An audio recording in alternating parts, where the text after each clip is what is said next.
On a blood-soaked field in the year 196 after Aegon's conquest, two legends met in single combat. The clash of their Valyrian steel blades echoed across 3 miles of battlefield. Witnesses would later swear the sound was half scream and half song. A white-cloaked knight of the Kingsguard faced the greatest warrior of his generation, Lady Forlorn against Blackfire, duty against ambition, an hour of mounted combat that would decide the fate of a dynasty. Sir Gwayne Corbray knew he was outmatched. Daemon Blackfire was everything the song celebrated, stronger, faster, more experienced. But the oath Gwayne had sworn left no room for retreat. A Kingsguard protects his king, whatever the cost, and if stopping a pretender meant riding to certain death, then so be it. The duel raged on. Minutes stretched to half an hour. Half an hour became a full hour. Both men bleeding, both exhausted, neither yielding. Around them thousands of soldiers paused their own battles to witness history being written. When Daemon's blade finally cut through Gwayne's helm and left him blinded and broken on the ground, it seemed the Kingsguard had failed. But that single hour of defiance would change everything. Because while Daemon showed mercy to his fallen enemy, another legend was taking position on a nearby ridge. Brynden Rivers, called Blood Raven, the master archer with his raven's teeth, and the moments Daemon spent honoring a brave foe would be his last. Hey everyone, tonight we journey back to the bloodiest rebellion in Westerosi history and the Kingsguard knight whose sacrifice saved the Targaryen dynasty. From the ancient halls of Heart's home to the red fields where legends died, his story is one of absolute duty, impossible odds, and a white cloak that never bent. So before you settle in, take a moment to like this video. And here's something interesting.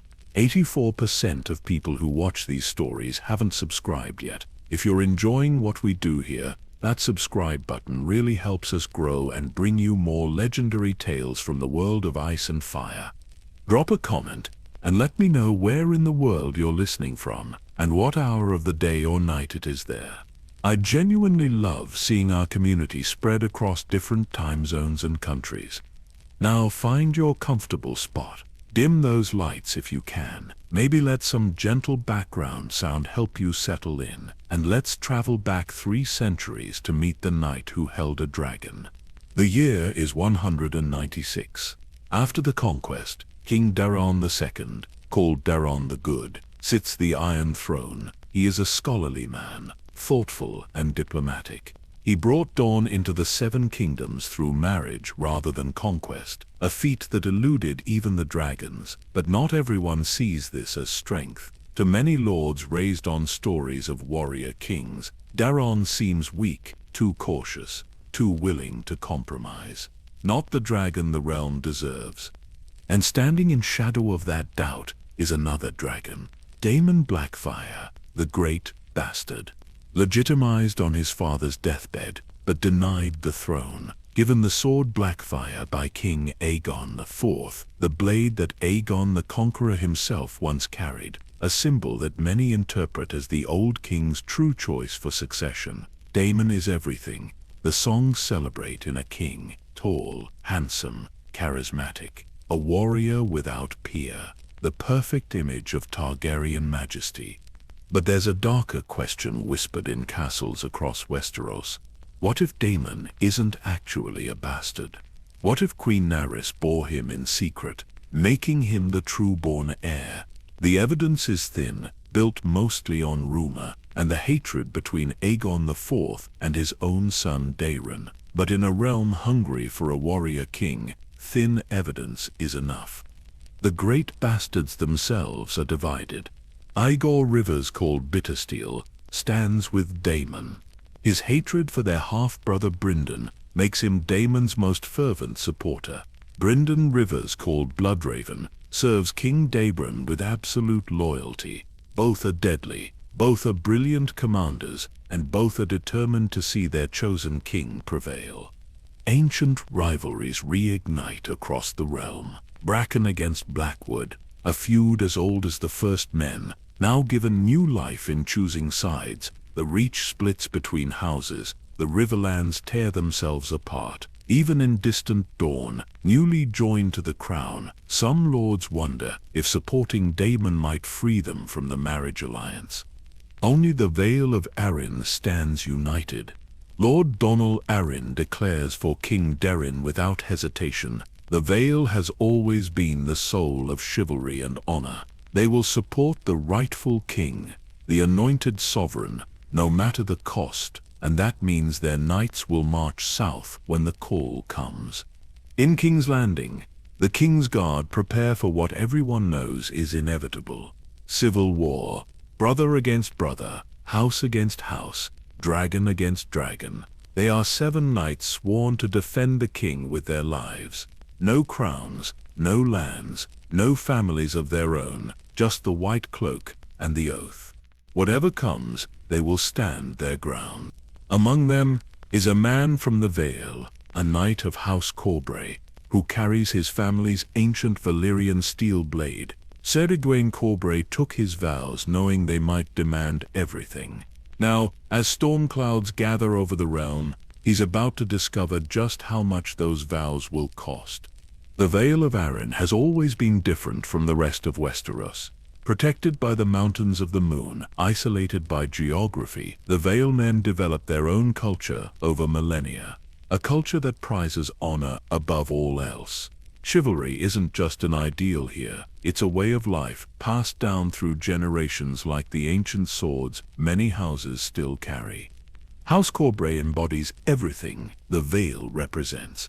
They trace their lineage back 6,000 years to the Andal invasion, when armored warriors crossed the narrow sea bringing steel and the faith of the Seven. The Corbrays were conquerors then, carving out the fingers as their domain. Their founder Corbray Corbray bent knee to Artys Arryn after the Battle of the Seven Stars and became one of the most trusted bannermen of the new kingdom.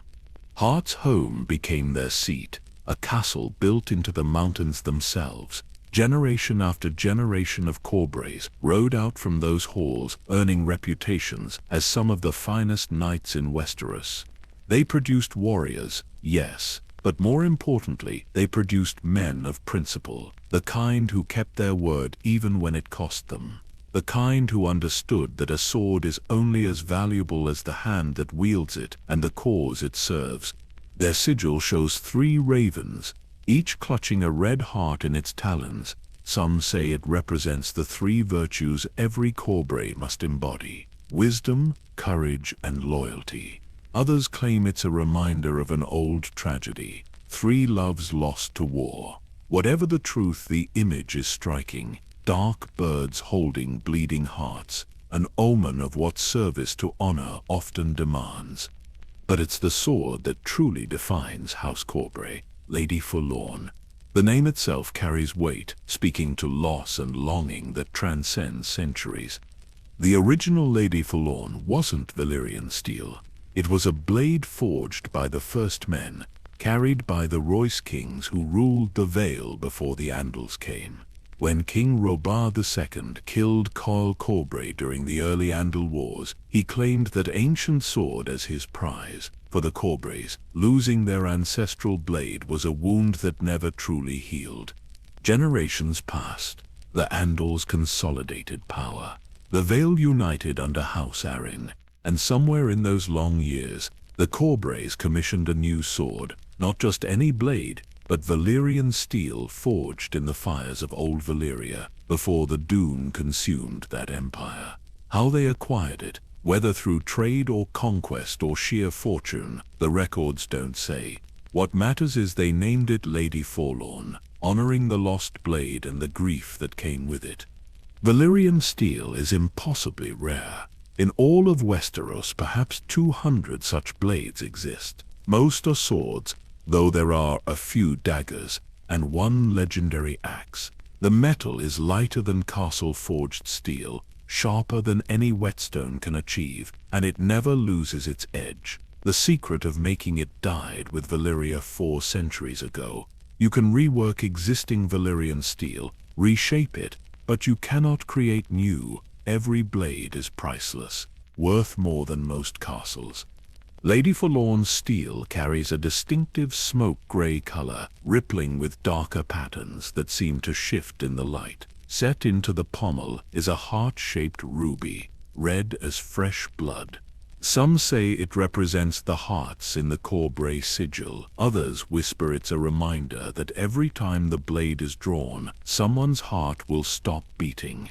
Through the centuries, Lady Forlorn passed from father to son, or sometimes to a brother or nephew, deemed most worthy. The Corbrays developed a tradition around it. The blade doesn't automatically go to the heir. It goes to whoever has proven themselves the finest swordsman, the most honorable knight, the truest embodiment of what House Corbray stands for. Sometimes that's the Lord's eldest son, sometimes it's not. The sword saw action in countless battles. When mountain clans raided Vale settlements, Lady Forlorn was there. When disputes between houses turned bloody, Corbray knights would ride out with that distinctive grey blade at their side. The sword became legend throughout the Vale, then throughout the realm. People spoke of it with reverence. A Valyrian steel blade wielded by a house that still believed in the old virtues. But owning such a weapon carries responsibility beyond the battlefield. Lady Forlorn represents House Corbray's honor made tangible. Every man who carries it knows that his actions reflect not just on himself, but on centuries of ancestors and generations yet unborn. You don't draw Lady Forlorn in anger or spite. You don't use it for personal glory or petty revenge. The blade serves a higher purpose, just as its wielders must. By the time Gwayne Corbray came of age, Lady Forlorn had been in his family's possession for hundreds of years. He grew up hearing stories of its greatest wielders, men who fought with skill and died with honor, men who understood that being strong enough to kill is meaningless without the wisdom to know when killing is just. The weight of that legacy shaped Gwayne's entire childhood. Every boy in Westeros dreams of wielding Valyrian steel.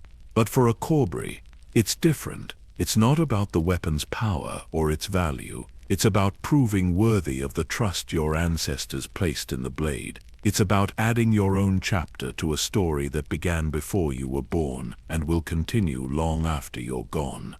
When Gwayne first held Lady Forlorn, he was barely 10 years old. The sword was too heavy for his child's grip, too long for his reach. But he knew even then that someday he would carry it properly, that the blade was calling to him across the years, and that when his time came, he would honor every Corbray who came before by never ever betraying what Lady Forlorn represented. Growing up in Hart's home meant waking every morning to the sound of steel on steel in the training yard. The Corbrays believed that a knight's education begins the moment he can walk. Gwayne started young, as all noble boys do, learning to hold a wooden sword before he could properly read. The fundamentals came first: stance, balance, footwork, how to move in armor, how to take a blow without breaking. His father was a stern teacher, as tradition demanded. In the Vale, they don't coddle their sons. Pain is a lesson. Bruises are proof you're trying hard enough. Gwayne collected plenty of both in those early years, but he never complained, never asked for easier treatment. He understood what was being built here. Not just a warrior, but someone capable of bearing the Corbray name without shame. By his 12th year, Gwayne was squiring for a distinguished knight whose name has been lost to history. What we know is this: the man was deeply respected throughout the Vale, renowned not just for his martial skill but for his character. He taught Gwayne that true knighthood has nothing to do with tournaments or glory. It's about service, about standing between the innocent and those who would harm them, about keeping your word even when breaking it would be easier. The lessons went beyond swordplay. A proper knight needs to understand history, to read the great texts, to know the laws of the land and the tenets of the faith. Gwayne studied heraldry until he could identify any house's sigil at a glance. He learned the lineages of the great families, understanding how blood and marriage ties shaped politics. He memorized the names of famous battles and what mistakes led to which defeats. But it was the stories of the King's Guard that captured his imagination completely. 7 knights, the finest in the realm, sworn to protect the king with their lives. They gave up everything for the white cloak. No wives, no children, no lands of their own. They served until death, either in battle or from old age. Many people see those vows as sacrifice, as loss. Gwayne saw them as liberation, freedom from worldly ambitions, the chance to dedicate yourself completely to something greater than yourself. He devoured every tale he could find about past Kingsguard knights. Sir Ryan Redwine, who served 3 kings and never lost a tourney. Sir Duncan the Tall, the common-born knight who became Lord Commander. Prince Aemon the Dragon Knight, who people still speak of as the noblest warrior who ever lived. Each story reinforced the same truth. The white cloak represents the pinnacle of what a knight can be. As Gwayne entered his teenage years, his natural talent with a blade became undeniable. He had good instincts, yes, but more than that, he had dedication. While other squires celebrated after training, Gwayne stayed in the yard practicing for another hour. When tournaments came to the Vale, he studied every bout, analyzing what worked and what failed. He learned from every defeat, absorbed every lesson. His skill with Lady Forlorn particularly impressed his mentors. The Valyrian steel blade requires different techniques than ordinary swords. It's lighter, which means faster strikes but less momentum. It cuts through armor and weapons like parchment, which changes how you engage an opponent. Most importantly, wielding such a legendary blade carries psychological weight. Enemies fear it. That fear can be as valuable as the steel itself, if you know how to use it. At 16, Gwayne was knighted. The ceremony took place in a sept near Hart's home, following the ancient traditions. He spent the night before in prayer, contemplating the vows he would take. At dawn, his mentor dubbed him knight with Lady Forlorn itself, the blade touching each shoulder. Gwayne spoke the words that every knight must say, swearing to defend the helpless, uphold justice, and conduct himself with honor in all things. But private vows followed the public ceremony. Gwayne swore to himself that he would aim higher than mere knighthood. He would seek the white cloak. He would become Kingsguard or die trying. The path there required, proving himself beyond any doubt. Gwayne entered every tournament he could reach, competing against the Vale's finest warriors. He won some, lost others, but always conducted himself with dignity. After each bout, whether victory or defeat, he helped his opponent rise and praised their skill. Other knights took note. Here was someone who understood that honor matters more than winning. Word of the young Corbray knight reached King's Landing through the networks that connect the realm. Lord Commander of the Kingsguard heard reports of a Valeman who fought with exceptional skill and carried himself with rare integrity. When a position opened in the Kingsguard, someone suggested this Sir Gwayne Corbray might be worth evaluating. The summons came on a winter morning, a royal messenger arriving at Hart's home with orders for Gwayne to present himself at the capital.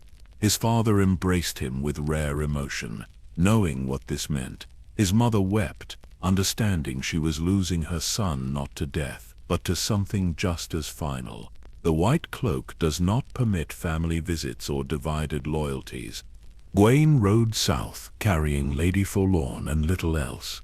In King's Landing he faced trials designed to test not just his combat ability but his character. The Lord Commander watched how he treated servants, how he responded to insults, whether pride or humility guided his choices. Gwayne passed every test the same way he'd lived his entire life, with quiet competence and unshakable principle.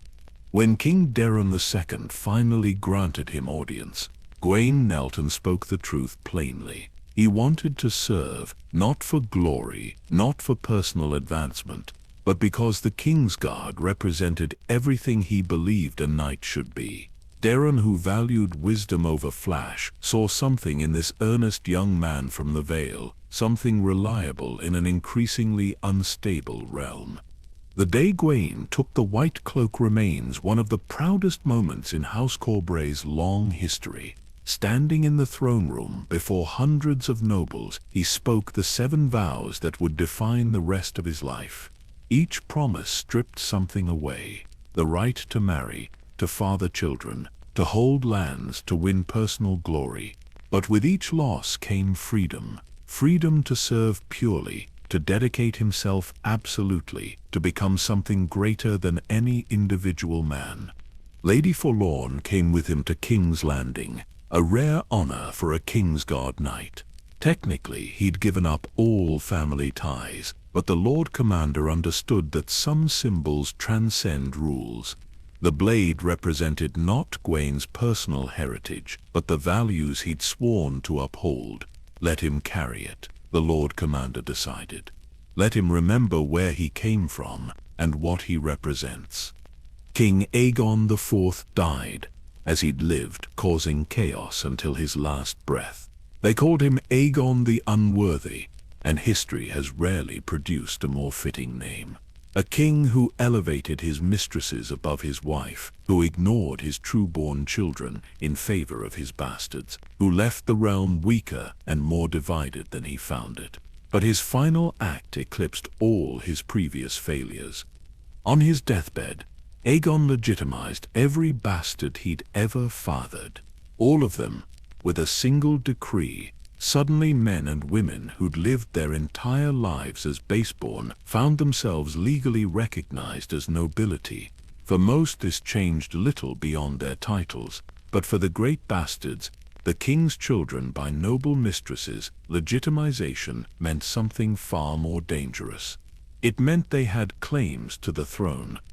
Daemon Waters became Daemon Blackfire, taking his name from the sword Aegon had given him years before.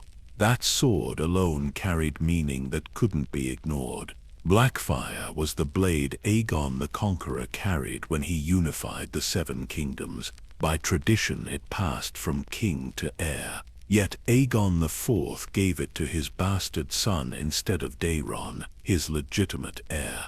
The message seemed clear, at least to those who wanted to see it that way. Daemon himself never publicly claimed the throne in those early years. He accepted legitimization, took up residence in a keep his father granted him, and seemed content to live as a lord. But whispers followed him everywhere. How he looked more Targaryen than Daron ever did. How he carried himself with natural authority. How warriors flocked to him, while scholars gathered around Daron. The comparison grew more pointed as time passed. King Daron II tried desperately to hold the realm together through diplomacy. His greatest achievement was bringing Dawn into the kingdom peacefully through marriage rather than conquest. After a century of failed military campaigns, Daron succeeded where dragons had failed. He married a Dornish princess and brokered a union that should have been celebrated across Westeros. Instead, it became another weapon for his enemies. Traditional lords saw the Dornish alliance as weakness, proof that Daron lacked the spine to rule properly. Why negotiate when you could conquer? Why compromise when you could dominate? The questions reflected an older, harsher view of kingship, one that valued strength over wisdom, war over peace. Daemon represented everything those traditional lords wanted in a king. Tall and powerful, skilled with every weapon, charismatic in ways that made men want to follow him into fire. He won every tournament he entered, defeated every challenger who dared face him. Songs celebrated his prowess. Women swooned over his looks. Warriors pledged their swords to his service, even though he held no official position beyond his lordship. The great bastards themselves split along predictable lines. Ategar Rivers, who everyone called Bittersteel, became Daemon's staunchest supporter. Ategar hated their half-brother Brynden with a passion that bordered on madness. The two had clashed their entire lives, and that feud now extended to choosing sides in the larger conflict. If Brynden supported Daedran, then Aegur would back Daemon with everything he had. Brynden Rivers, called Bloodraven for the wine-colored birthmark that covered half his face, served King Daeron with absolute loyalty. He became the king's most trusted advisor, his spy master, his enforcer, where Bittersteel relied on martial prowess. Bloodraven employed cunning and information. He saw threats before they materialized, eliminated problems before they grew dangerous. Some called him cruel, others recognized that he did what was necessary to preserve the realm. The tension built slowly over years. Daemon gathered supporters quietly, never quite crossing the line into open rebellion, but making his ambitions clear to those who watched closely. Lords who felt excluded from Daeron's government found reasons to visit Daemon's keep. Warriors who craved glory over peace gravitated toward the man who embodied martial virtue. Gold flowed into Daemon's coffers from sources that preferred to remain anonymous. Ancient feuds reignited in this atmosphere of division. The Brackens and Blackwoods had hated each other since the Age of Heroes, their rivalry so old no one remembered what started it. Now they found new reason to fight, with Bracken declaring for Daemon while Blackwood supported Daeron.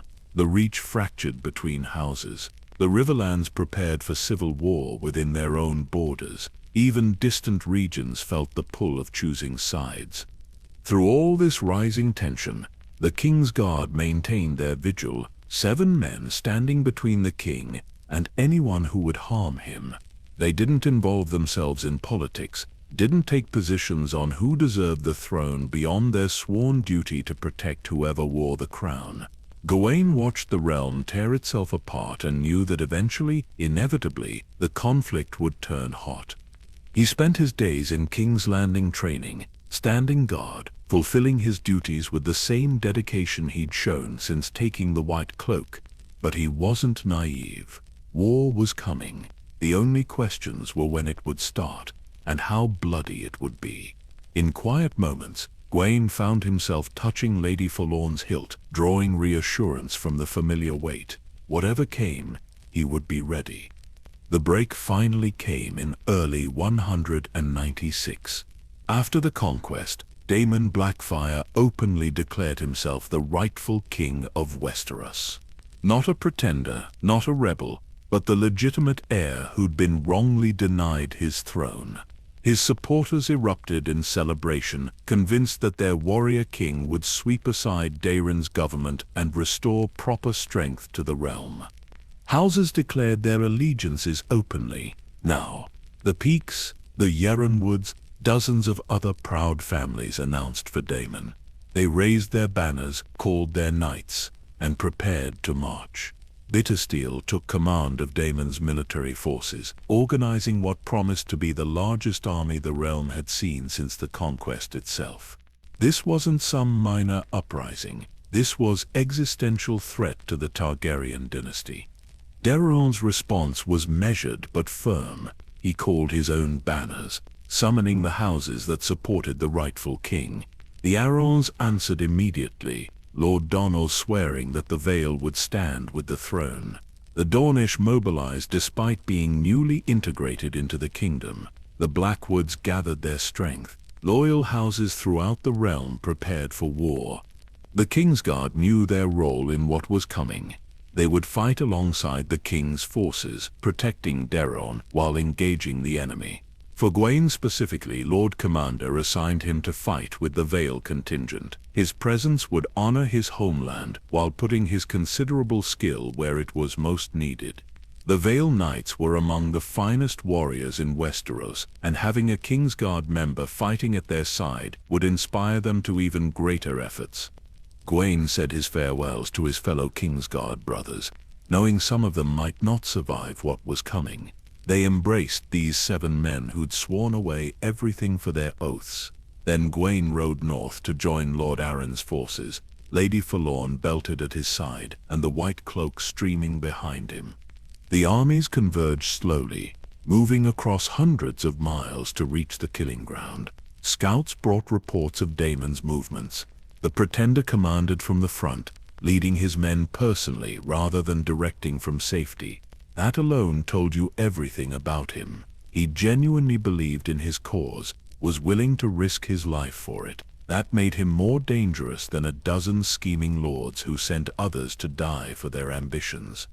Intelligence suggested the battle would occur somewhere in the Riverlands, where the terrain favored cavalry and where multiple armies could maneuver. The location would become one of the most famous in Westerosi history. A field that would run red with blood from thousands of dead and dying men. A place where the fate of the Targaryen dynasty would be decided by steel and courage and the choices of individual warriors. Gwayne spent the nights before battle in prayer and preparation. He sharpened Lady Forlorn even though Valyrian steel never dulled, the ritual bringing him peace. He checked his armor repeatedly, tightened every strap, made certain nothing would fail him when it mattered most. And he thought about his vows, about what they demanded, about how far he was willing to go to fulfill them. The answer was simple, as far as necessary. Unto death, if that's what the moment required. The White Cloak accepted no half measures, no reservations, no holding back. When the battle came, Gwayne would give everything he had, and if that wasn't enough, if Daemon Blackfire proved too skilled or too strong, then at least Gwayne would die, knowing he'd honored his oath to the very end. Dawn broke over the field with an eerie stillness. No birds sang. The air itself seemed to hold its breath, waiting for what everyone knew was coming. Two armies faced each other across open ground near the God's Eye. Thousands of men prepared to kill and die for competing claims to a throne. On one side, the black dragon banner of Daemon Blackfire snapped in the wind. On the other, the red three-headed dragon of House Targaryen. The same symbol, different colors. Brothers at war. Gwayne had barely slept the night before. You men do on the eve of their first major battle. He'd walked among the Vale Knights, checking equipment, and offering quiet words of encouragement. Some were veterans of border skirmishes and clan raids. Others had never drawn a sword in anger. By tomorrow evening, many would be dead. That knowledge hung over the camp like fog.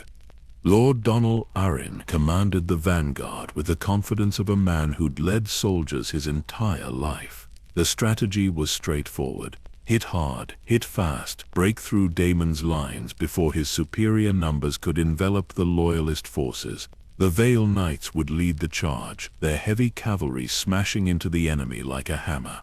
Once they created a breach, the infantry would pour through and turn Daemon's flank. It was a good plan. Plans usually are before the fighting starts.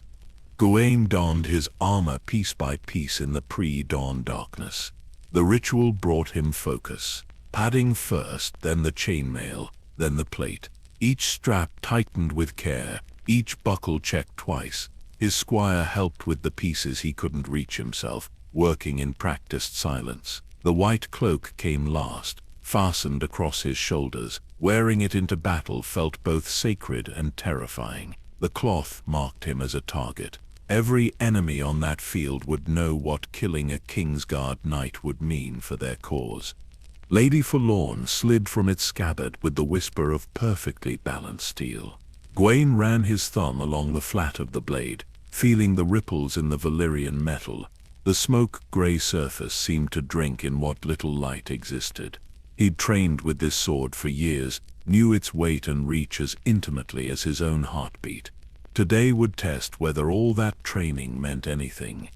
The army formed up as the sun climbed higher, cavalry in front, infantry behind, archers on the flanks. Banners marked each house's position. Corbray ravens, Royce bronze runes, Waynwood broken wheels. The pride of the Vale gathered under Lord Arryn's command, ready to prove their loyalty to the crown. Across the field, Daemon's forces assembled in mirror formation, larger numbers, but perhaps less discipline. The rebel army drew from across Westeros, houses that barely knew each other forced into uneasy alliance.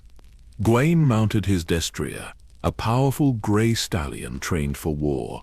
The horse sensed the tension, stamping and tossing its head. He stroked its neck, murmuring reassurance. Neither of them believed. Then he pulled his helmet on, the world narrowing to what he could see through the visor slits. Sound became muffled. His own breathing filled his ears. The horn blast that signaled the charge seemed to come from far away. Then everything dissolved into motion and noise.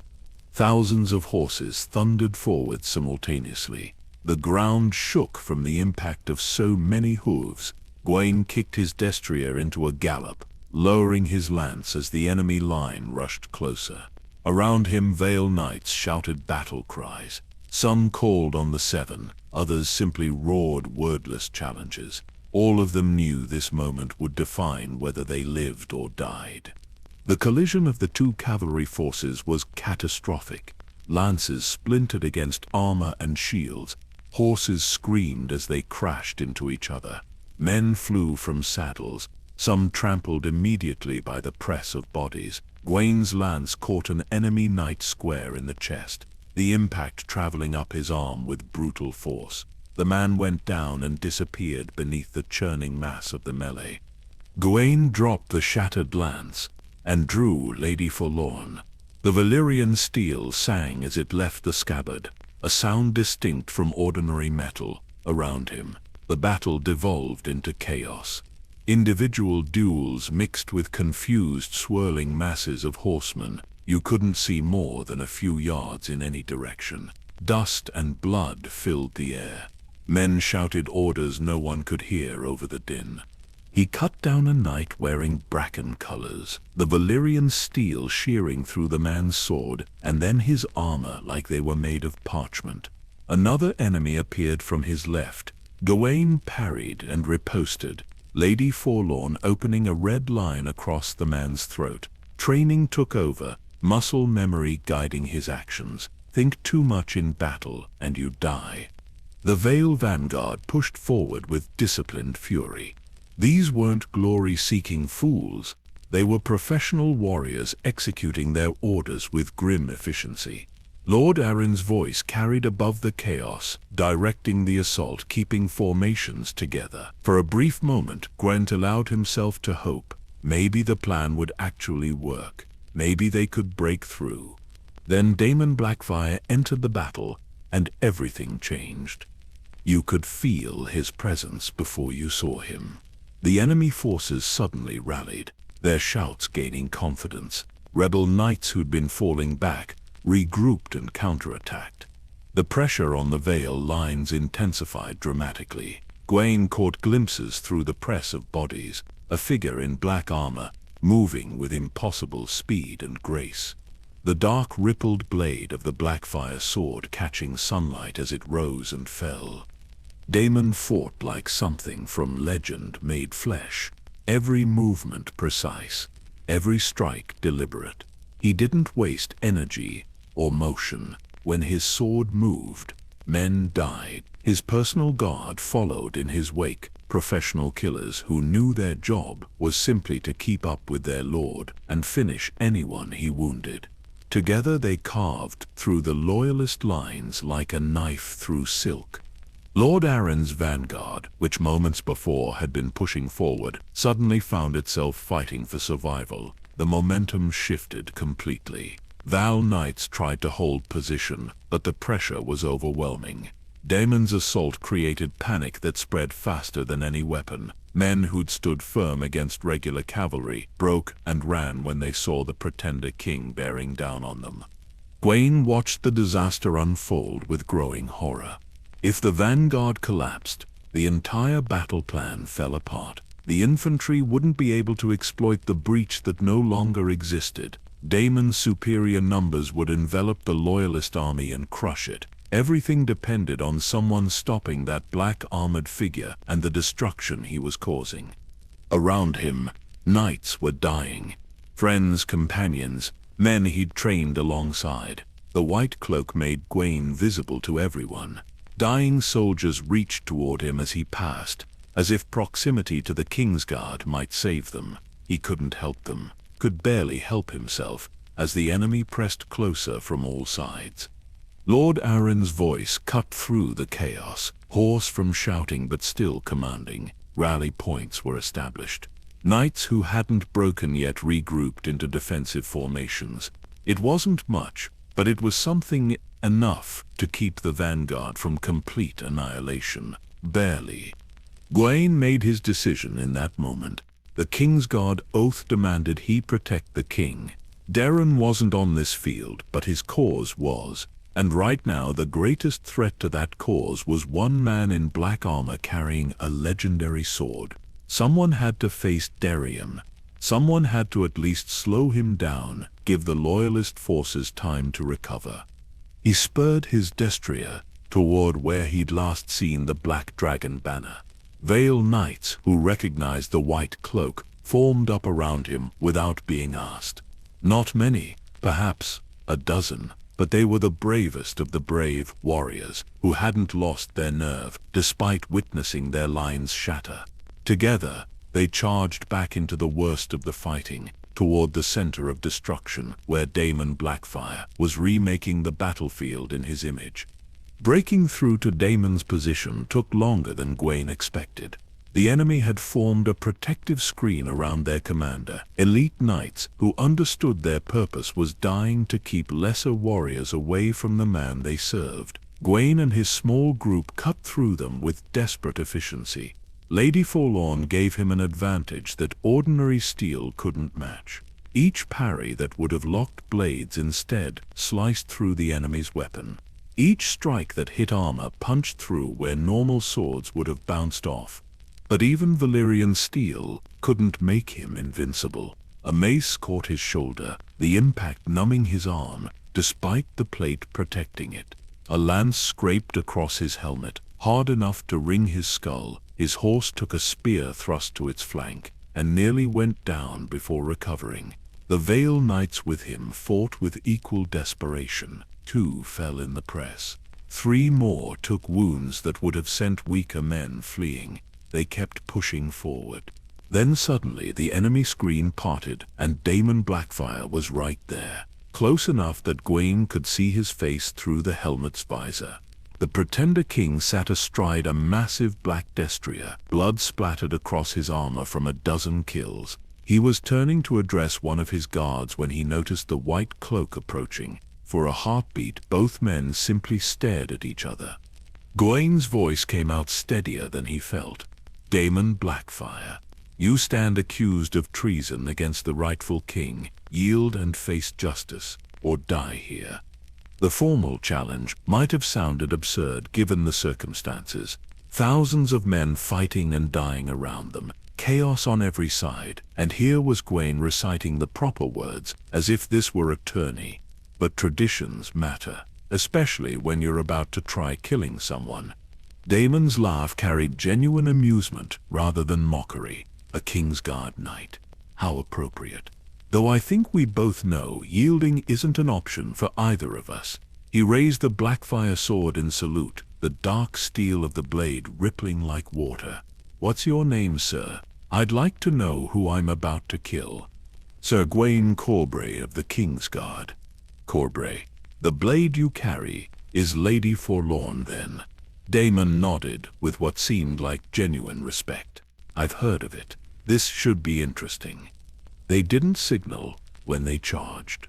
Both simply knew the moment had come. Their horses thundered toward each other, while the battle swirled around them, soldiers from both sides unconsciously creating space.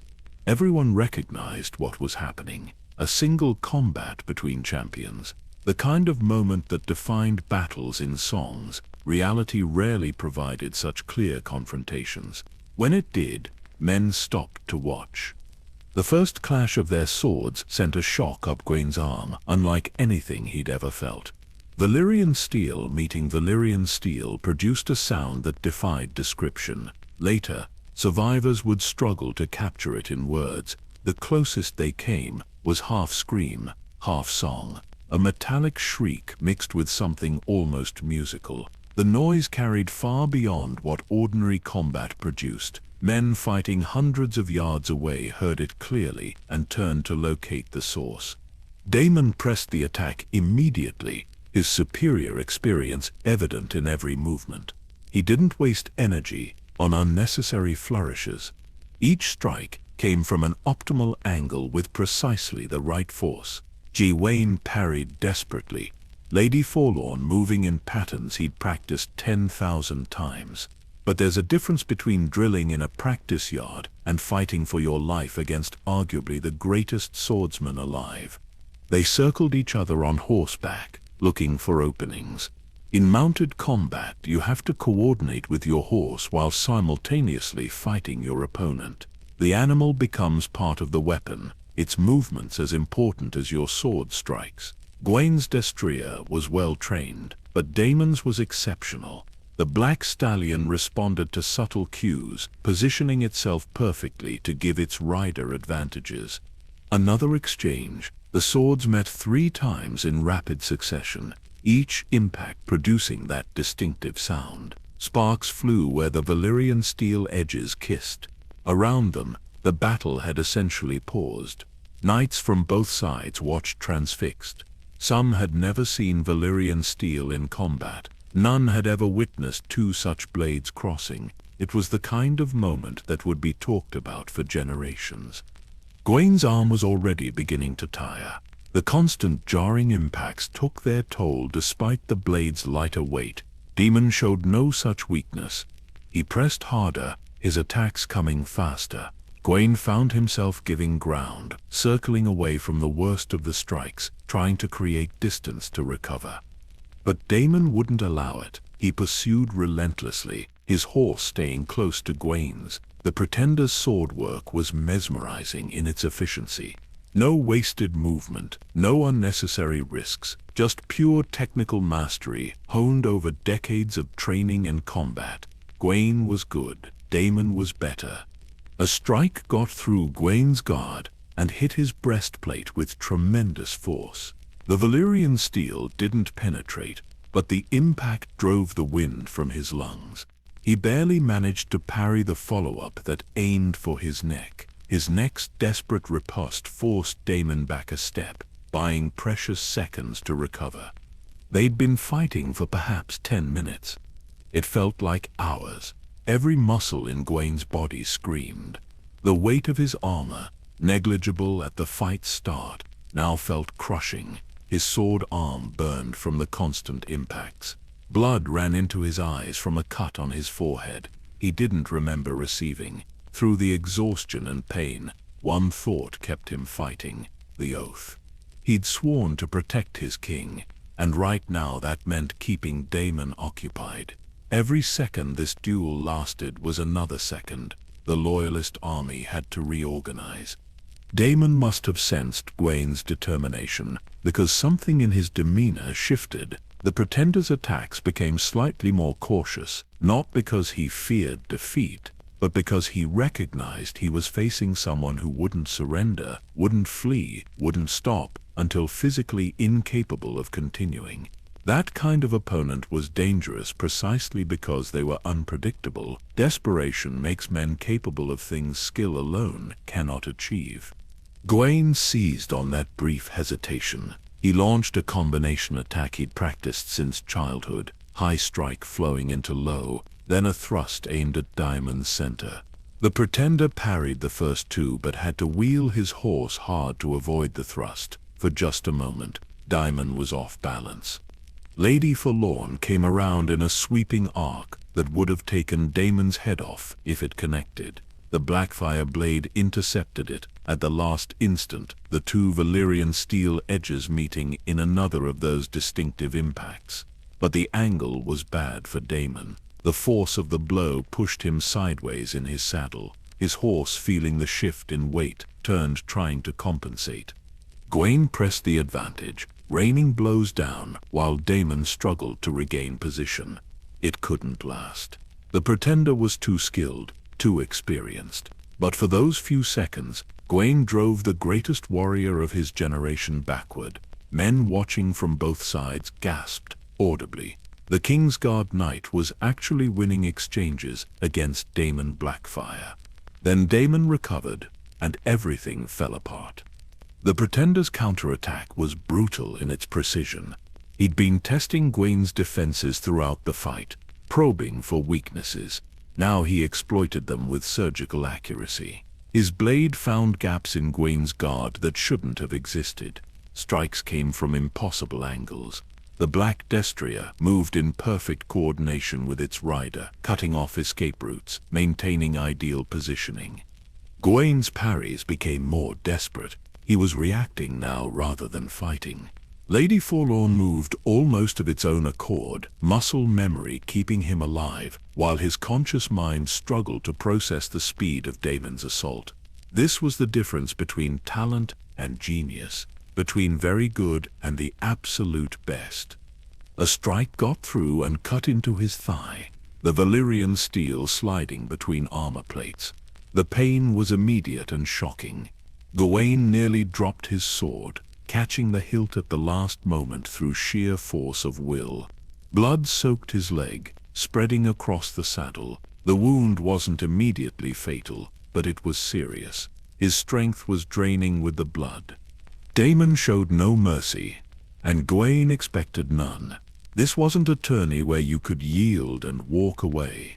This was war, and they were fighting over who would rule an entire kingdom. The stakes couldn't be higher. Only one of them was leaving this field alive. Another exchange, the swords meeting, again and again. That distinctive sound rang out across the battlefield like some kind of death knell. Gwayne's vision was narrowing, black spots appearing at the edges, blood loss and exhaustion combining to drag him down. His parries were slowing, reactions dulling, time was running out. But still, he fought. The oath demanded it. As long as breath remained in his body, as long as his hand could grip a sword, he would continue. Because that's what the white cloak meant. Service unto death, no retreat, no surrender, no giving up until the very end.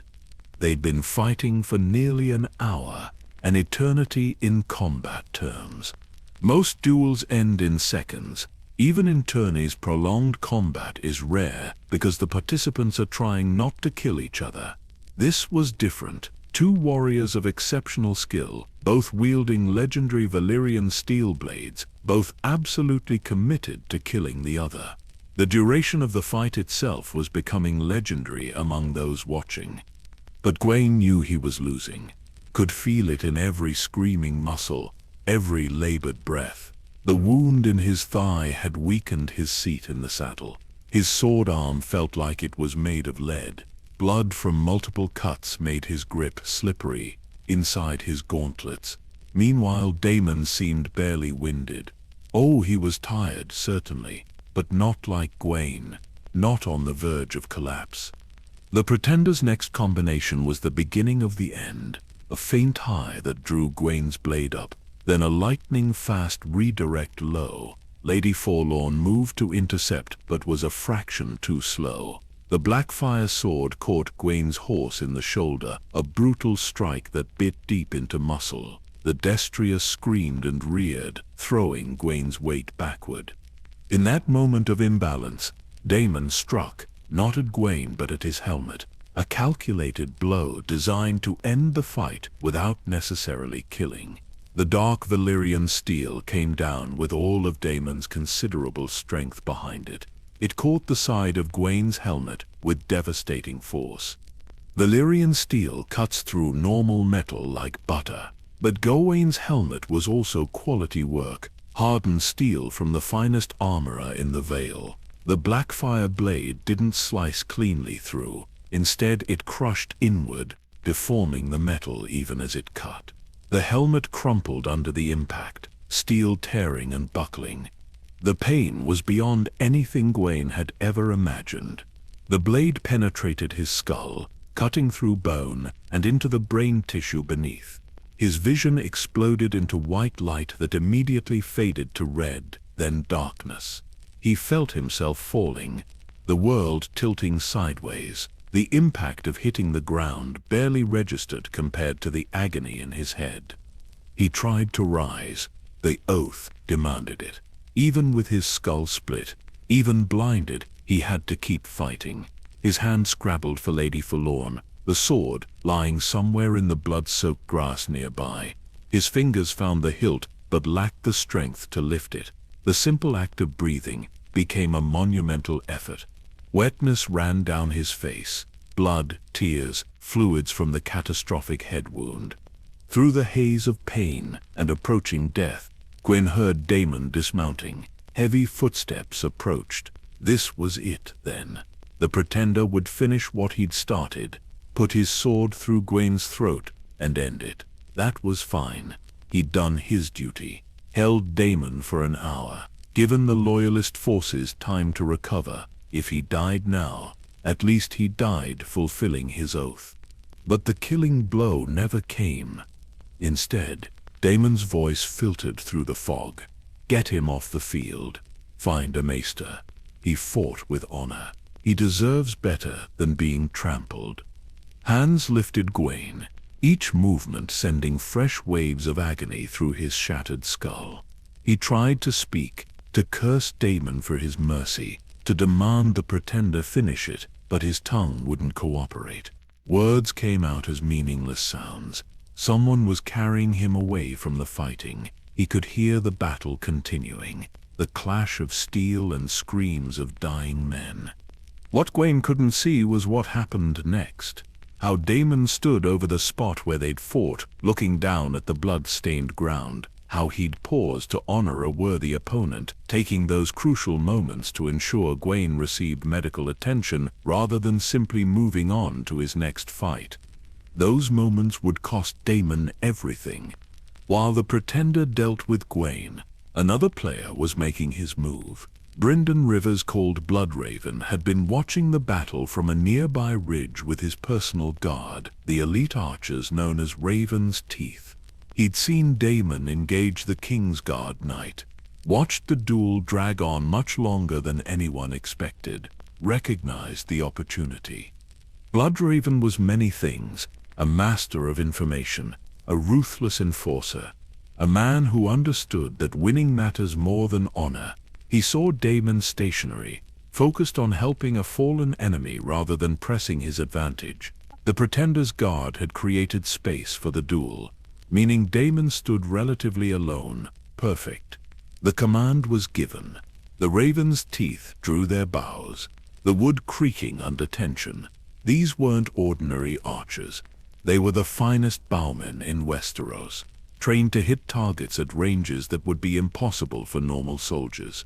And from their elevated position on the ridge, they had clear lines of sight to the battlefield below. The arrows flew. Not one or two, but dozens, a rain of death descending from above.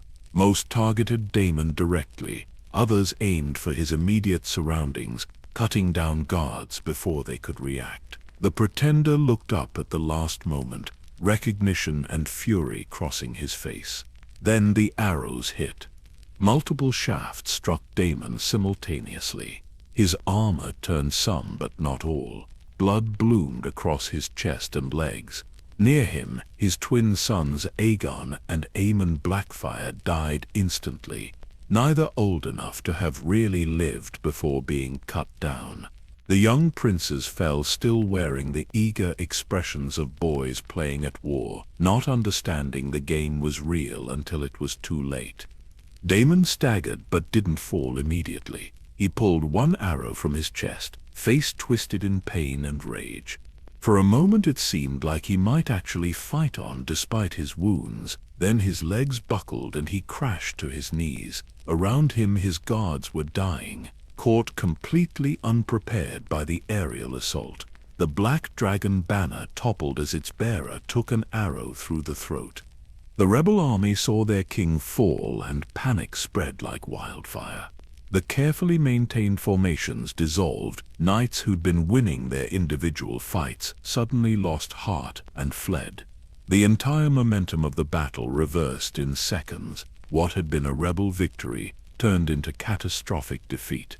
Gwayne knew none of this, as he drifted in and out of consciousness. Masters worked on him frantically, trying to stop the bleeding from his ruined skull. The wound was beyond their ability to truly heal, but they could at least keep him alive, for now. Whether he'd survive the night was an open question. Whether he'd want to survive, given what the injury had done to him, was another question entirely.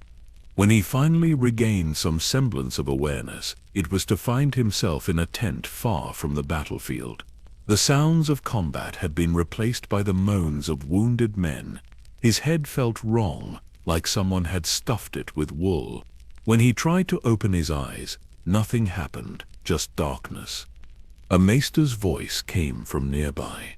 "Sir Gwayne, can you hear me?" He managed a small sound that might have been agreement. "You're alive, though I confess, I'm astonished. The blow you took should have killed you instantly. Your helm saved your life, though it couldn't prevent terrible damage. I need to tell you something difficult. The injury to your head has destroyed your sight. You're blind, sir, completely and likely permanently." Blind. The word took time to process. He would never see another sunrise, never watch another tourney, never read the expressions of people he spoke with. The rest of his life would be spent in darkness. For a warrior, for someone whose entire existence had been defined by the martial skills requiring perfect vision, it was a death sentence that left you breathing. But alive. He was alive when by all rights he should be dead, and the maester had said something else. The battle, Gwayne's voice came out as a rasp. "1. Sir, King Darren's forces carried the day. Daemon Blackfire is dead, killed by arrows from Bloodraven's forces. The rebellion is broken." Dead. Daemon was dead. The man who defeated Gwayne so decisively had himself been defeated, and the timing, from what the maester described, suggested that the duel's duration had been crucial. If Gwayne had fallen quickly, if Daemon had been able to move on and press his advantage, would Bloodraven have gotten his shot? Probably not. So in losing, Gwayne had helped win by holding the pretender for that critical hour. By forcing Daemon to pause after their fight ended, he'd created the opening that ended the rebellion.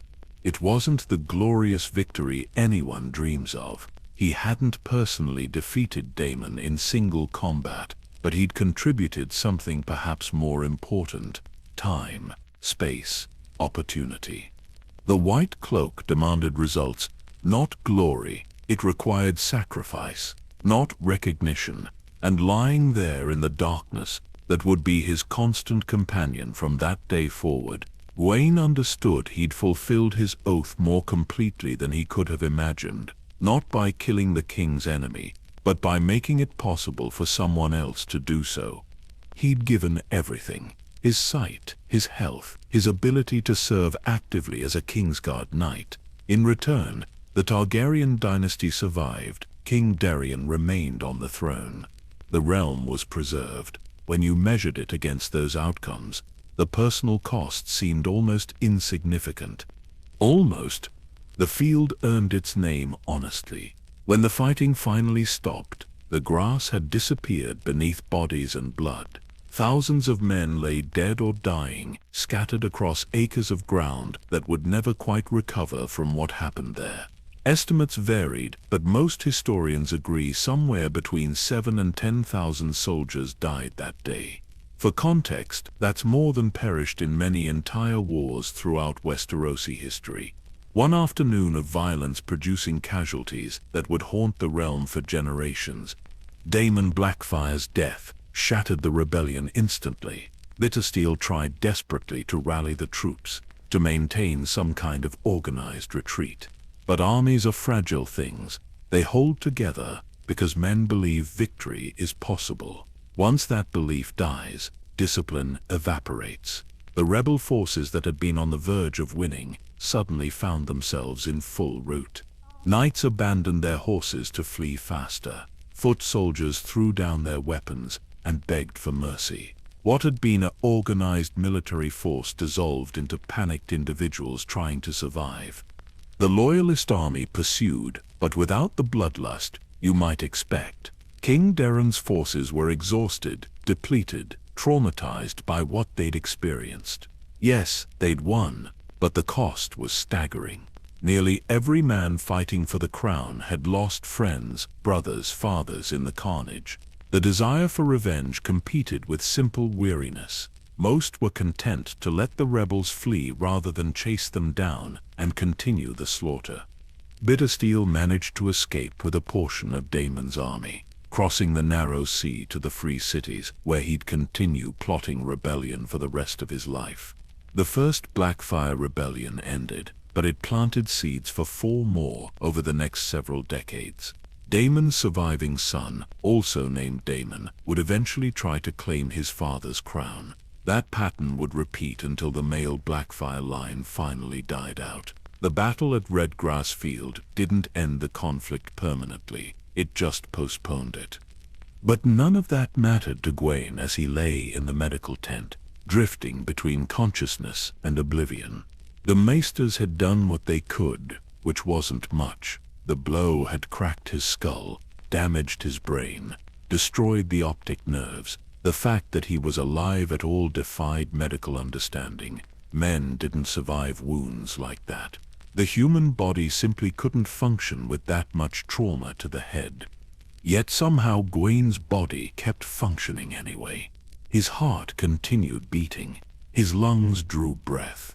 Consciousness returned in fragments, painful moments of awareness separated by blessed darkness. Each time he woke, the same horrible realization crashed over him fresh. Blind. Permanently, irreversibly blind. The world reduced to sounds and sensations, all visual information simply gone.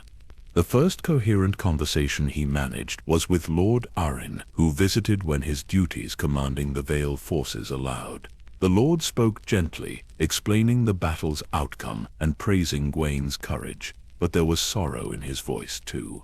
Everyone understood what the injury meant. A warrior blinded might as well be dead in practical terms. All the skill, all the training, rendered useless by the inability to see opponents. Letters arrived from King Deruan once the monarch learned Gwayne had survived. The king himself came to visit when his schedule permitted, kneeling beside the cot where his Kingsguard knight lay broken. Deruan's words were carefully chosen, expressing gratitude and offering whatever support Gwayne needed. The king understood, perhaps better than most, what had been sacrificed in his name. Because the full story was emerging, how the duel with Daemon had lasted nearly an hour, how that unprecedented delay had given Bloodraven the time and opportunity to position his archers, how Daemon's choice to show mercy and help his fallen opponent had left him vulnerable to the arrow strike that killed him. The chain of causation was clear. Without Gwayne's stand, without that hour of desperate combat, the battle might have ended very differently. Military commanders began calling it the turning point. Not the arrow strike itself, though that was dramatic, but the duel preceding it. One Kingsguard knight, buying time through sheer refusal to quit. The more people examined the battle's flow, the more significant Gwayne's role became. He'd lost his personal fight, but won the larger war. That paradox fascinated historians and military theorists. The entry made in the White Book captured it perfectly. The tome where Kingsguard deeds are recorded for posterity. Whoever wrote Gwayne's entry chose words that would echo through centuries. Sir Gwayne Corbray, who dueled the Targaryen bastard Daemon Blackfire for an hour during the Battle of Redgrass Field, though outmatched and grievously wounded, because Sir Gwayne had sworn our oath. That final phrase became the key. Not because he was strong enough or skilled enough, but because he'd sworn the oath and would honor it regardless of personal cost. That's what the White Cloak demanded. That's what Gwayne delivered. Recovery was slow and agonizing. The head wound required constant attention to prevent infection. Gwayne ran fevers that should have killed him, but didn't. His body fought with the same stubbornness he'd shown on the battlefield, refusing to surrender even when defeat seemed inevitable. Masters marveled at his constitution. Most men with similar injuries died within days. Gwayne survived weeks, then months. But survival came with a price beyond blindness. The head trauma left him with chronic pain that never fully disappeared. Headaches that could be debilitating, lasting days at a time. His balance was affected, making simple walking treacherous. Memory became unreliable, some days sharp and other days frustratingly foggy. He was alive, but not whole, never whole again. Lady Forlorn was recovered from the battlefield and eventually returned to House Corbray. Gwayne couldn't wield it anymore, couldn't use it to serve as King's Guard. Knights must. The blade went home to Heart's home, where it belonged, ready for the next Corbray who proved worthy. That transition hurt worse than the physical wounds. The sword had been part of his identity. Giving it up felt like giving up a piece of himself. Yet through all the pain and loss, Gwayne never expressed regret. When visitors asked if he'd do things differently, knowing the cost, his answer never wavered. The oath demanded everything. He'd given everything. If presented with the same choice again, he'd make the same decision. Because that's what the white cloak meant. Service without reservation, sacrifice without hesitation, duty unto death, even if death took its time arriving. The realm moved forward. King Darren consolidated power, issued pardons to rebels who surrendered, and began the long work of healing the kingdom's divisions. The Blackfire cause was broken if not completely dead. Peace returned, fragile and uncertain, but real enough, and everyone understood that peace existed partly because one knight in a white cloak had refused to quit when quitting would have been easier and probably smarter. Gwayne's sacrifice resonated beyond the immediate military impact. It became a symbol of what the King's Guard represented at its best. Not invincible warriors who never lost, but men who honored their commitments whatever the personal cost. In an age of shifting loyalties and negotiable principles, that kind of absolute dedication stood out. It reminded people that some things still mattered. That honor wasn't just an empty word nobles used when it suited them. The question people struggled with was what happens now. Gwayne had survived but couldn't serve actively. The King's Guard is a lifetime appointment. You don't retire from the white cloak. Yet he physically couldn't fulfill the basic duties anymore. Fighting, guarding, protecting. All impossible for a blind man. So what role could he play?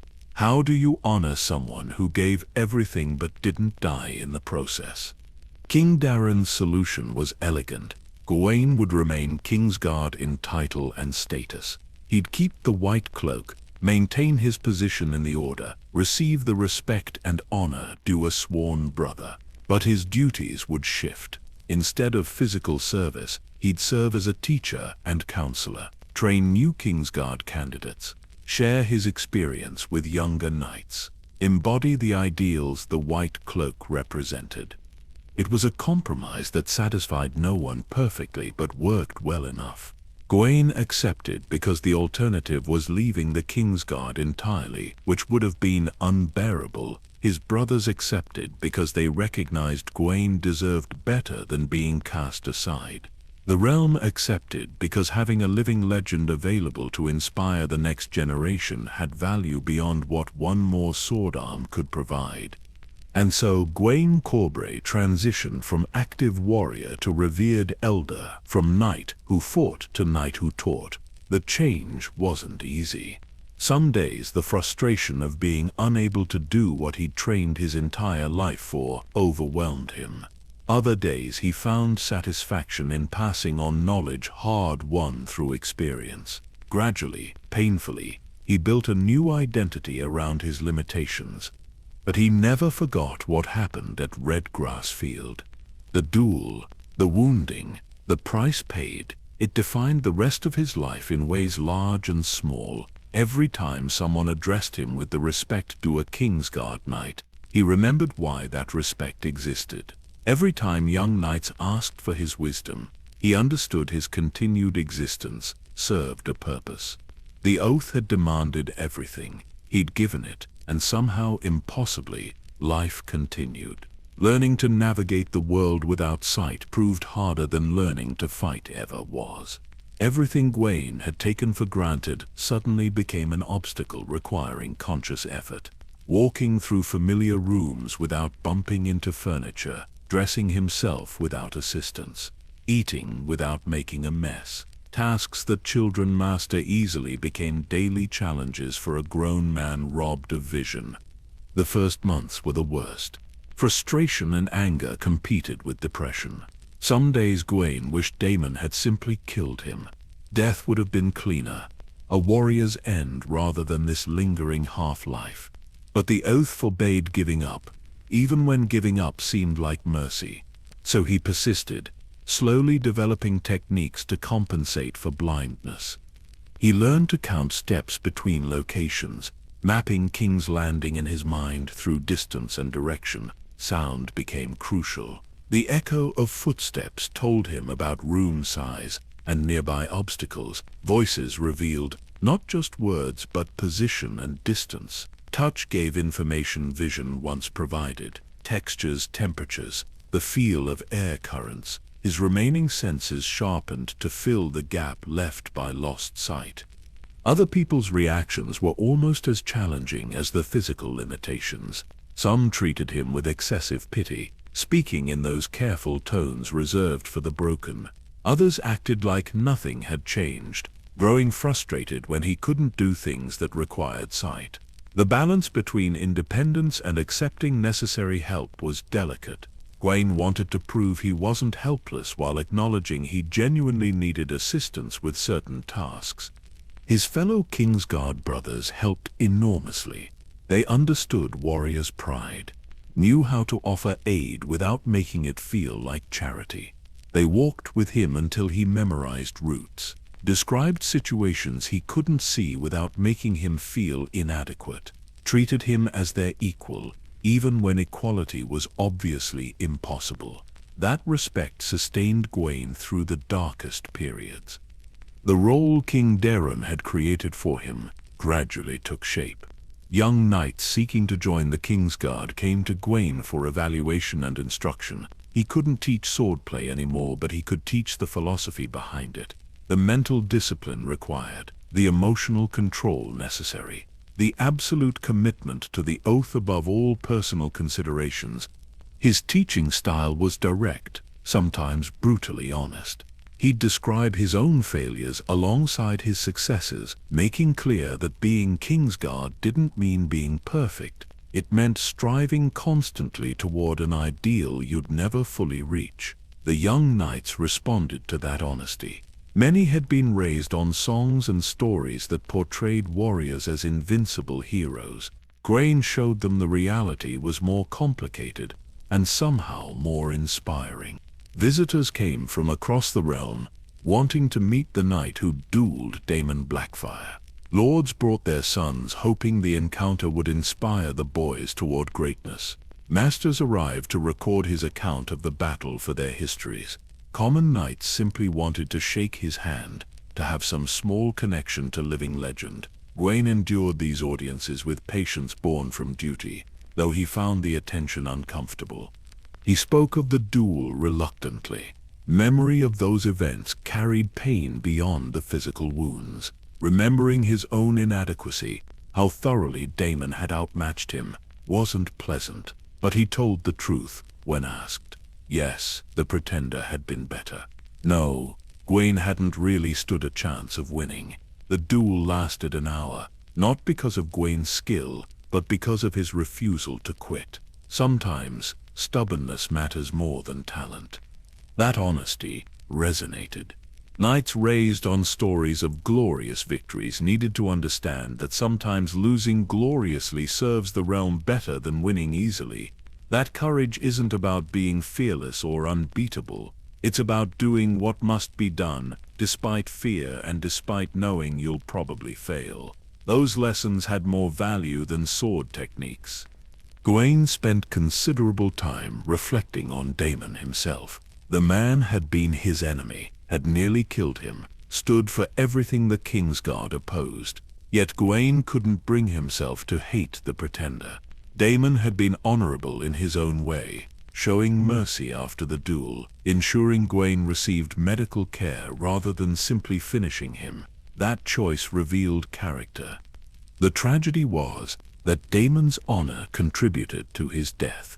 If he'd been crueler, more ruthless, he might have survived. That ironic twist illustrated something important about how the world actually works versus how songs claim it does. Being good doesn't guarantee victory. Sometimes being good gets you killed, but it remains worth doing anyway, because the alternative is becoming something you'd be ashamed of. These philosophical reflections gave Gwayne's later years depth they might have otherwise lacked. Unable to live as active warrior, he became something like a warrior philosopher. Knights who spent time with him left thinking differently about honor, duty, and service. His influence spread through that teaching, touching men who'd never met him as his students shared the lessons. As years passed, Gwayne's health slowly deteriorated. The head wound had done permanent damage that couldn't be fully healed. He suffered seizures occasionally, his body spasming beyond his control. The chronic pain worsened with age. Some mornings he couldn't rise from bed without assistance. Yet he maintained his dignity, refusing to let physical decline diminish the example he represented. News reached him regularly about Lady Forlorn's continued service. The blade had passed to another Corbray, as was proper. Hearing of its use in battles and tournaments brought Gwayne a strange mix of emotions: pride that the sword still served House Corbray honorably, sadness that he'd never hold it again, acceptance that his time with that legendary blade had ended, just as all things must eventually end. Letters from Heart's home kept him connected to family. His relatives wrote describing events in the Vale, keeping him tied to home despite the distance. Those connections mattered more as he aged. The white cloak demanded giving up family, but it couldn't erase the bonds completely. Knowing House Corbray continued to thrive, that his sacrifice had honored rather than shamed them, brought comfort. King Darren visited occasionally, checking on his injured knight. The conversations between them revealed mutual respect.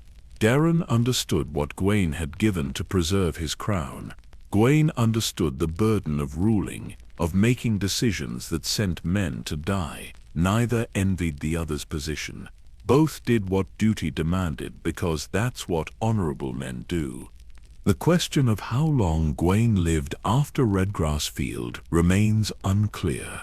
Historical records are frustratingly vague. Some sources suggest he survived another decade. Others imply he died within a few years. What seems certain is that he remained at King's Landing, continuing his work with Kingsguard candidates until his health no longer permitted it.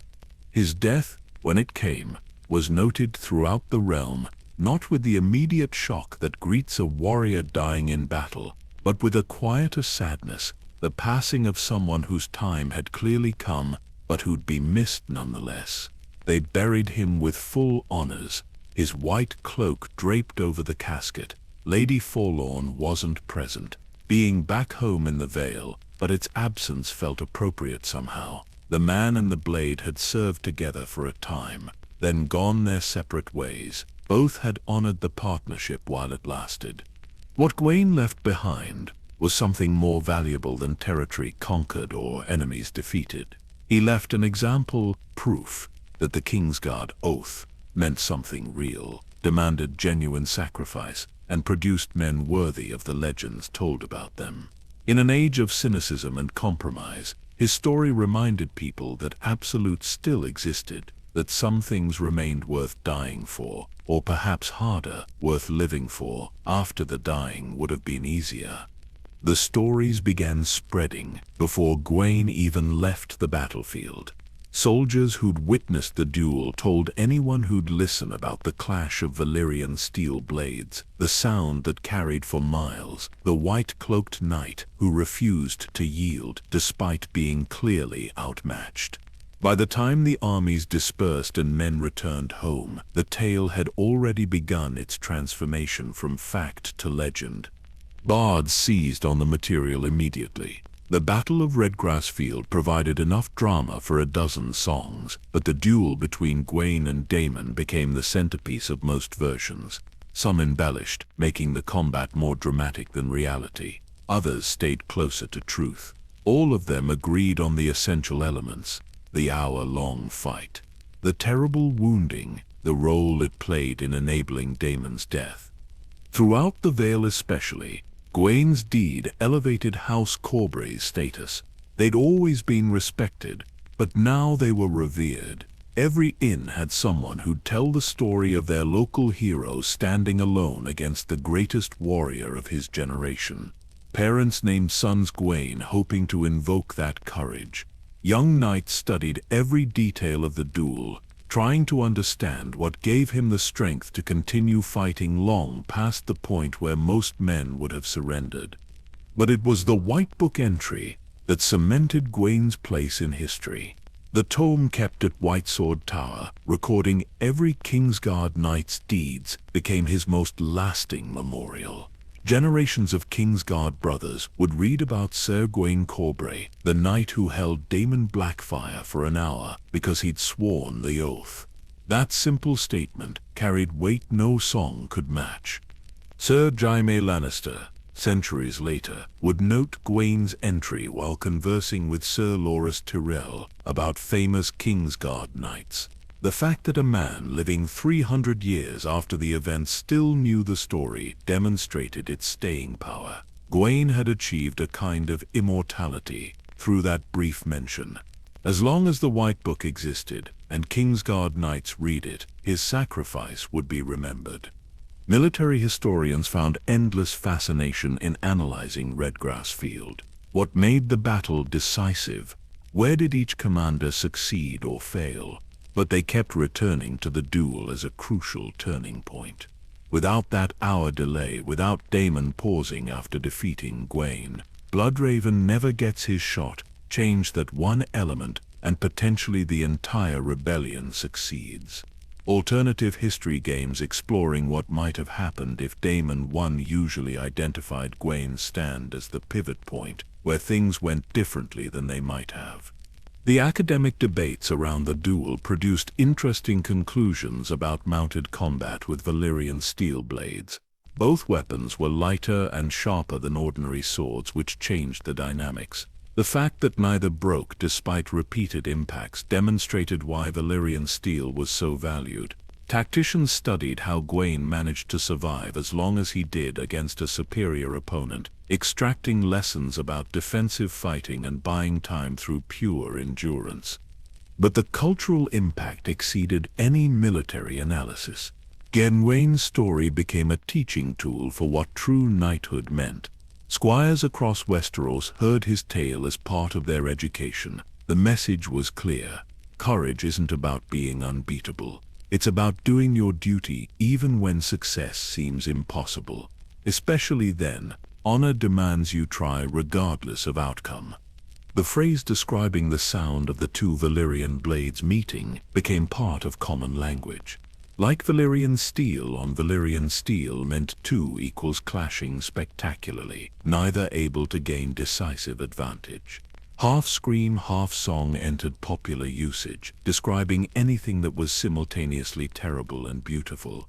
The duel gave the realm vocabulary for describing certain kinds of conflicts.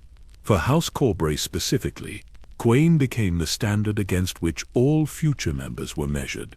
Every knight bearing the Corbray name heard about their ancestor who fought Daemon Blackfire. The pride was immense, but so was the pressure. How do you live up to that example? How do you prove yourself worthy of a legacy purchased with blindness and suffering? Lady Forlorn's reputation grew alongside Gwayne's. The blade had already been famous, but now it was legendary. The sword that held Blackfire for an hour. The weapon that allowed one Kingsguard knight to buy the time that saved a dynasty. Future wielders felt that weight whenever they drew the smoke-gray blade from its scabbard. They weren't just carrying House Corbray's ancestral sword. They were carrying a piece of history. The philosophical impact shouldn't be underestimated. Gwayne's example challenged prevailing attitudes about what constituted success. He lost his duel decisively. Demon outfought him in every meaningful way. Yet Gwayne's defeat served the realm better than many victories. That paradox forced people to reconsider how they evaluated outcomes. Sometimes losing well matters more than winning badly. The Kingsguard Order itself held Gwayne's memory with particular reverence. Every new knight taking the white cloak heard his story as part of their initiation. This is what the oath can demand. Are you prepared to give it? Many candidates found themselves questioning their commitment after learning what Gwayne endured. Those who proceeded anyway did so with clearer understanding of potential costs. Sir Barristan Selmy, who'd become one of the most famous Kingsguard knights in later centuries, cited Gwayne as an inspiration. When asked what made a great Kingsguard knight, Barristan pointed to men like Gwayne, who gave everything for their oath. Not the flashiest warriors or most celebrated heroes. The ones who understood service meant sacrifice and accepted that bargain without reservation. In the end, what made Gwayne's legacy powerful wasn't supernatural achievement. He didn't defeat Daemon in single combat, didn't save the king through impossible heroics, didn't accomplish anything a bard would consider worthy of the grandest songs. He simply refused to quit when quitting would have been reasonable. He honored his commitment when breaking it would have been understandable. He did his duty, knowing it would cost him everything. That's harder than being invincible. That's more valuable than being perfect. And that's why 300 years later, people still told his story. Because in a world full of compromises and convenient principles, Gwayne Corbray proved that absolute dedication remained possible. The white cloak demanded everything. He gave everything, and in doing so he showed what humans are capable of when they commit completely to something greater than themselves.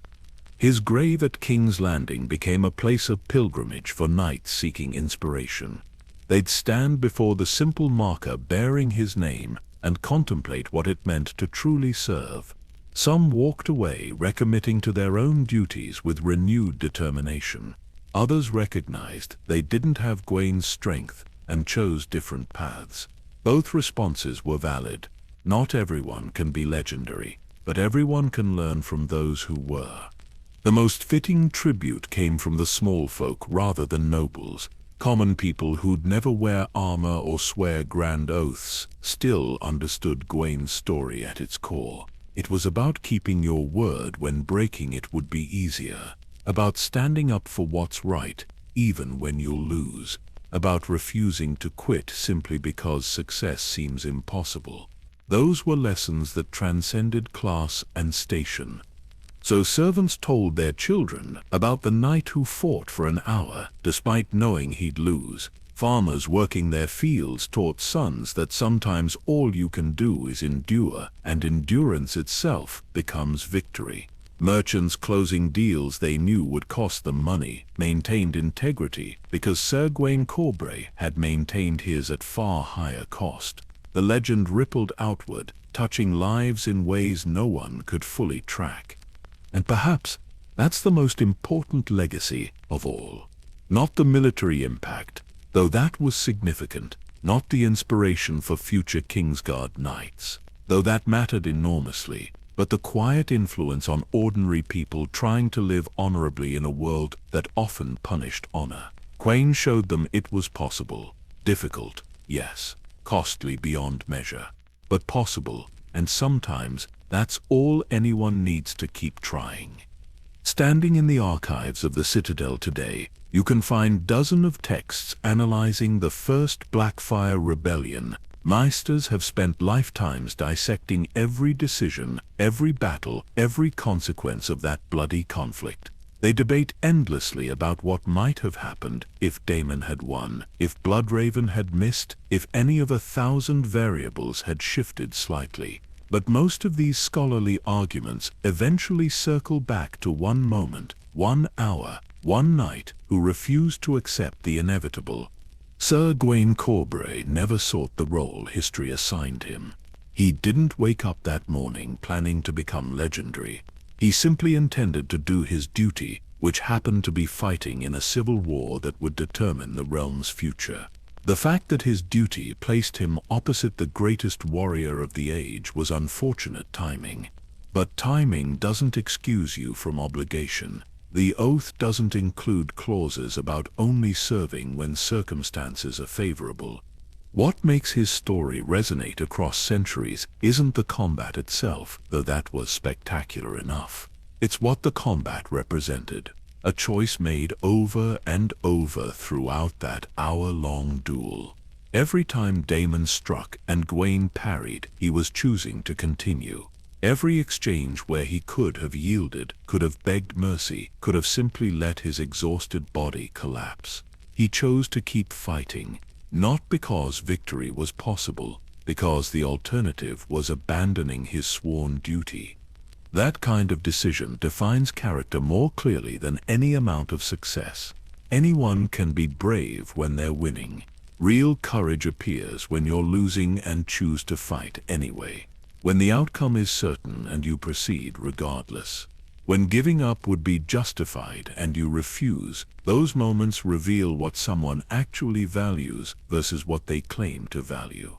The oath Gwayne swore when joining the Kingsguard seemed abstract at the time, words spoken in a throne room ceremony, meaningful but theoretical. The reality of those vows only became clear on Redgrass Field when they demanded literally everything: his sight, his health, his ability to continue serving, as he trained his entire life to do. The White Cloak asked for all of it, and Gwayne paid without hesitation.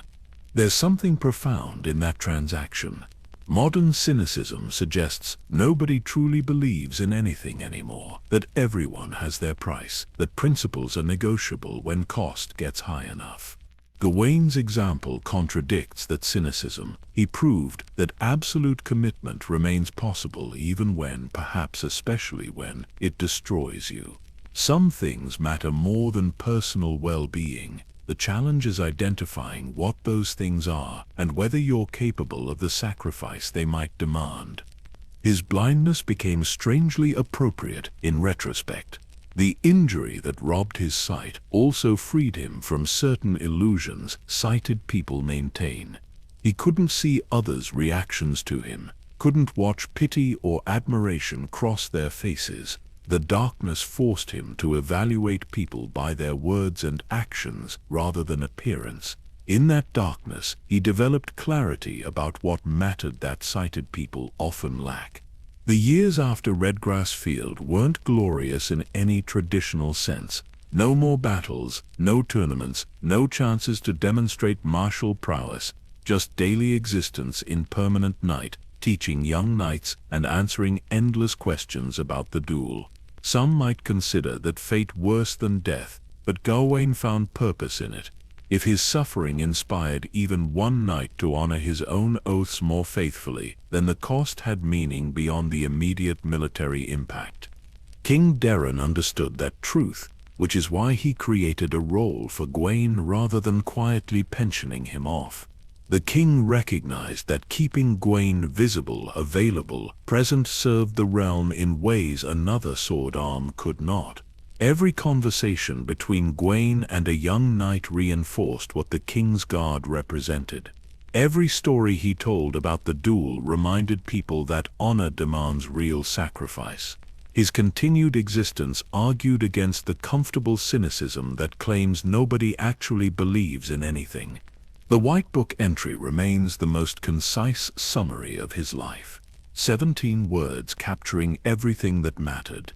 Not his victories before Redgrass Field, though there were several, not his teaching afterward, though that influenced many, just the essential truth. He fought Damon Blackfire for an hour, despite being outmatched and wounded, because he'd sworn the oath. That's the whole story. Everything else is elaboration. Lady Forlorn returned to House Corbray and continued serving with distinction under subsequent wielders. The blade outlasted Gwayne just as it had outlasted previous bearers and would outlast future ones. Valyrian steel endures while humans pass. But each wielder adds something to the sword's legend. and Gwayne's contribution was substantial. Every time someone draws Lady Forlorn, they're connected to that hour on Redgrass Field when it held Blackfire at bay against impossible odds. The house itself prospered, their reputation enhanced by association with Gwayne's deed.